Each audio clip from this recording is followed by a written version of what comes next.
Qual é, então, o seu remédio ao perdularismo? Você acha que o perdularismo do dinheiro público é nocivo? É um problema em algum momento? Não. Em nenhum momento? Não. Eu tô fazendo, lógico que estou fazendo uma hipérbole para mexer com a cabeça de vocês, para poder... Vamos lá. Primeiro que a economia, ela vem de oikos, não é isso? Oikos, que é casa em grego, né? Sabe? Que é casa em grego, não é? Só que tem a polis, que é a cidade em grego, que é política. Então a economia ela é política. Sim, sem dúvida. Tá? Então não é somente econômicos ou economia, é economia política. Então acho que esse é o primeiro ponto para se levar em consideração. O segundo ponto é que o que você está falando aí chama-se falácia da composição. Então um termo técnico para isso, que olha, se uma família não gasta mais do que arrecada, né, o Estado também não pode fazer isso. Então eu ligo aqui a política, a economia política, ou seja, a economia da casa doméstica, com a política que é o Estado. Só que uma família não cria moeda. A família não cria o meio de pagamento em que ela mesma pode se reproduzir perante as outras famílias, né? Então, você dirigir uma família é completamente diferente de dirigir um Estado. Não tem a menor dúvida. É completamente diferente, tá? Então, acho que esse é um ponto. Então, daqui nós chegamos a isso. O segundo ponto é que o Estado, vamos lá. O seu conceito de perdularismo, qual é o ponto ótimo, né? Com P-O-P-T, ótimo, que você vai conseguir atender, para pegar a expressão bem cretina do Bolsonaro, na ponta da linha? Como você vai conseguir atender na ponta da linha as pessoas com o que tu quer aí, porra? Por outro lado, o Estado, o que acontece? O Estado ele cria algo, por exemplo, que a Inglaterra vira uma coisa muito magnífica, chamado dívida pública, que se transforma em uma arma política, inclusive. Até hoje, a dívida pública, enquanto no Brasil ele é criminalizado, no mundo inteiro é uma arma política. Então, a Inglaterra, ela importa isso de Portugal, em certa medida, né? E transforma a dívida pública em uma arma política, portanto, a partir da dívida pública, ela constrói a marinha inglesa, né? Que dominou o mundo durante muito tempo. Então, o Estado pode criar um mercado de dívida, em que ele pode se financiar a partir dele, entendeu? E, além disso, ele pode criar bancos de desenvolvimento para fazer o quê? Fazer empreendimentos de longo prazo. Ou seja, empreendimento que tipo de infraestruturas que não vai dar lucro no curto prazo. Um outro ponto que eu trago aqui, ou seja, ele tem que criar moeda para poder criar riqueza, para poder criar renda. Tá? Ou seja, você investe, cria renda e depois a partir da renda, você cria poupança. Né? Os neoclássicos fazem... Esse papo de que tem que gastar para arrecadar é o inverso. Você tem que poupar para poder arrecadar primeiro. Justo. Criar moeda é fundamental. Não. Você tem que poupar primeiro para depois investir. A taxa de poupança da China hoje é 40%. Mas só é 40% porque a taxa de investimento é 45%. Justo. Não, ou seja, você tem... Ou seja, de novo, o ato primeiro de uma economia é investimento, não é poupança. É investimento, porque a renda... A poupança é função da renda e a renda é função de investimento. Então você tem que investir. Isso é verdade. Então você tem que criar moeda para fazer isso daí. Tem que criar moeda para você fazer isso. Porque qual é o método de criação de moeda? É o emissionismo enfurecido? Cara, é um computador, bicho. É um numerário do computador. E eu falei aqui, né? Que é um numerário do computador. Uma das patentes principais da China foi a criação do papel moeda. Não estamos falando de papel moeda. Estamos falando de moeda como uma mercadoria, entendeu? Por favor. Mas isso deve trazer algum problema, porque senão era só a gente ficar botando zero. Não é isso. Vamos chegar lá. É que não é um raciocínio tão fácil de fazer. Tá bom, tem um grau de complexidade. O cara me chamou de burro aqui, Janzão. Cara, tô brincando, isso, Elias. Porra. Que isso? Calma, Elias. Não. Existe um cara que... Quem me falou isso, o próprio André me comentou isso uma vez, e fui estudar o cara depois, chamado Paul Romer. Né? Como é que soletra o sobrenome? R-O-M-M-E-R. É isso? R-O-H-M-E-R? Não, R-O-M-M-E-R. Tá. Romer. Prêmio Nobel de 1993. Qual que é a tese desse cara? Liberal, não é marxista, leninista, não é porra nenhuma disso aí. A economia do futuro é queimar dinheiro. Aliás, eu já vi expressão de falar isso. Por que queimar dinheiro? Porque a economia do futuro é ciência e tecnologia. Aí você investir muito em ciência e tecnologia. E para isso você tem que criar muita moeda. Por quê? Porque de cada 100 invenções que você tenta fazer, ou 100 inovações, somente 3 dão certo. Então é você queimar dinheiro em praça pública. Em praça pública. Você vai queimar. Até dar certo 3 invenções. É o Estado que faz isso. Só que nessa brincadeira de você queimar dinheiro, você está gerando emprego, demanda,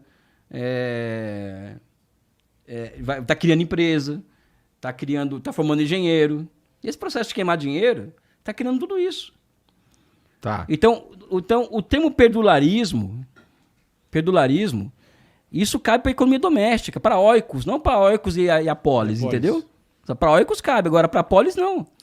Ô, Elias, vou te fazer uma pergunta aqui nesse sentido ignorante, porque eu realmente quero... Porque assim, na minha percepção é a seguinte, ó. Eu tenho, sei lá, 10 reais. Tenho 10 reais. Uhum. Com esses 10 reais, eu consigo comprar aquela água ali e aquele cara ali tem só 10 águas, tá? E aí com 10 reais eu consigo comprar uma água. Se todo mundo tiver esses 10 reais e todo mundo quiser a água, o cara que tá vendendo por 10 reais, naturalmente ele vai vender por 100. Né? Assim, de uma maneira bem simples e talvez até ignorante. Não é isso que acontece quando a gente enfia dinheiro na economia como você está propondo?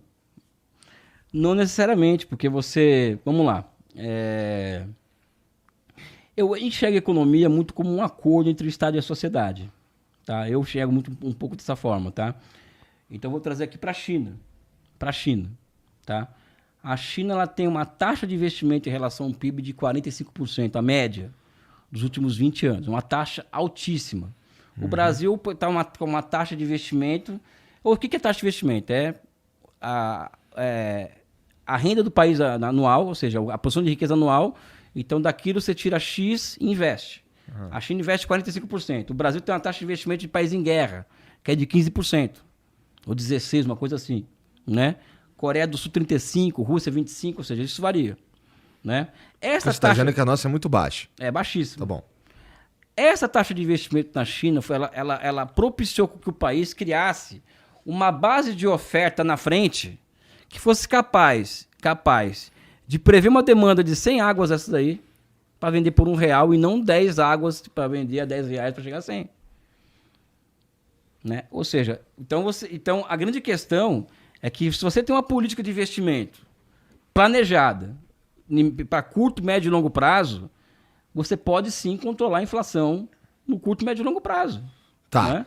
E aí, se a gente extrapolar um pouco assim, os limites de um país, quanto mais reais eu tiver circulando no Brasil, menos outras moedas ele vai valer. Vamos levar aqui em consideração o dólar, eu imagino. Tá? Isso aqui tudo eu imagino. Então, se a gente começa a colocar real pra cacete no Brasil, por mais que a gente pode conseguir esse efeito aí, e é ótimo se acontecer de verdade. Só que a gente, na hora de exportar uma parada ou de importar uma parada, a gente pode ter problema, ou não? Depende da política cambial do país, né? Tudo isso dá pra mexer? Claro. Isso não é uma lei, não é uma lei natural. Né? Não existe uma lei natural para as coisas. Se colocar muito dinheiro... se colocar muito dinheiro, acontece isso. Não existe lei natural. E um gringo, vamos lá, aí vem um americano... Nós só terminamos o raciocínio só. Tá bom. Entendeu? Eu posso determinar... Primeiro, primeira coisa, eu vou fechar minha conta de capitais, ou seja, eu vou fechar essa putaria que é a entrada e saída de dólares do Brasil à torta direito. Isso leva a uma oscilação da taxa de câmbio muito grande, e isso é ruim para o investimento. Uma putaria. Tá? Ou seja, exatamente isso. Tá. Então vamos fechar a conta de capitais, e só vai entrar e para entrar capital aqui no Brasil vai ter que ser sob essas condições aqui, ó. Que é os países que deram certo que fizeram. Tá? Não é nenhuma...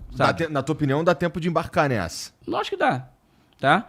Cara, E nós vamos ter que encontrar aqui, o professor Bressa tem uma opinião, que eu não sei se o André concorda e tal, que é um Conselho Nacional do Câmbio.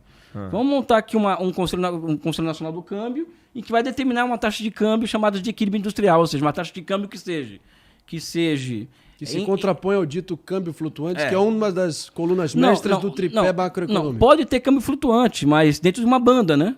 Dentro de uma banda. Ou seja, câmbio flutuante, enquanto constituído hoje, ele é totalmente livre pelas oscilações...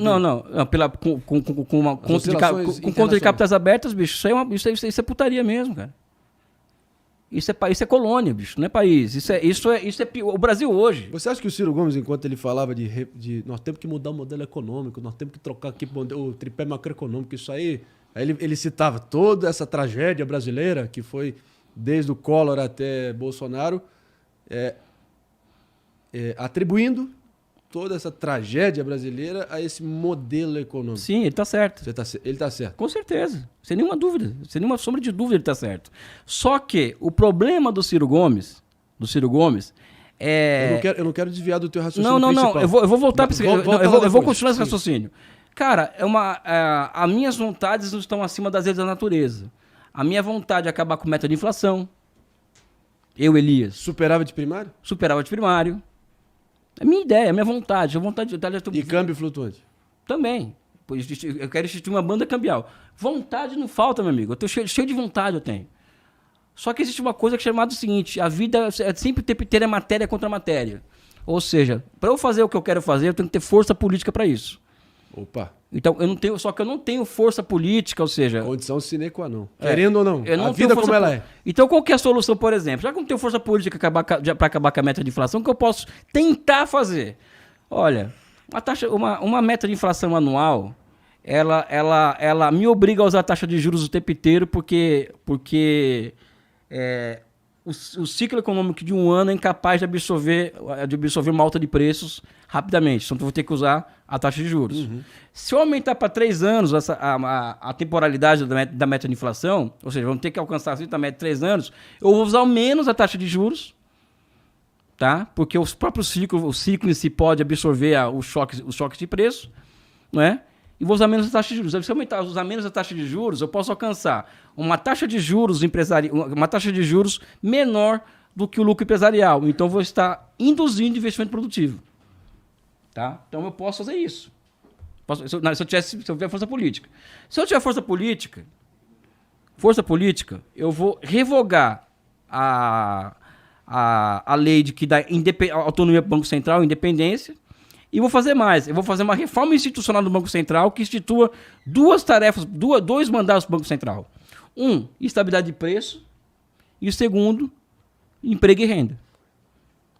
Uma terceira reforma institucional, o Comitê de Política Monetária. Eu vou incluir trabalhadores e empresários produtivos ali dentro, não somente banqueiros. Estabilidade de preço, tá falando congelar preço? Estabilidade de preço não tem a inflação baixa. Tá bom. Então, eu vou fazer uma reforma no Comitê de Política Monetária em que não somente os banqueiros sejam representados e o governo, mas também os trabalhadores e os empresários. Tudo isso é vontade. Eu tenho força política para isso? Não. Então, o que eu vou fazer? O que o Lula pode fazer hoje? O Lula pode fazer hoje o quê? Pode chegar hoje no Congresso Nacional e conseguir manobrar para trocar o teto de gastos por uma outra âncora fiscal. Que seja menos dito. É o que eles têm ensaiado. Não, nem ensaiado. É o que a correlação de forças permite.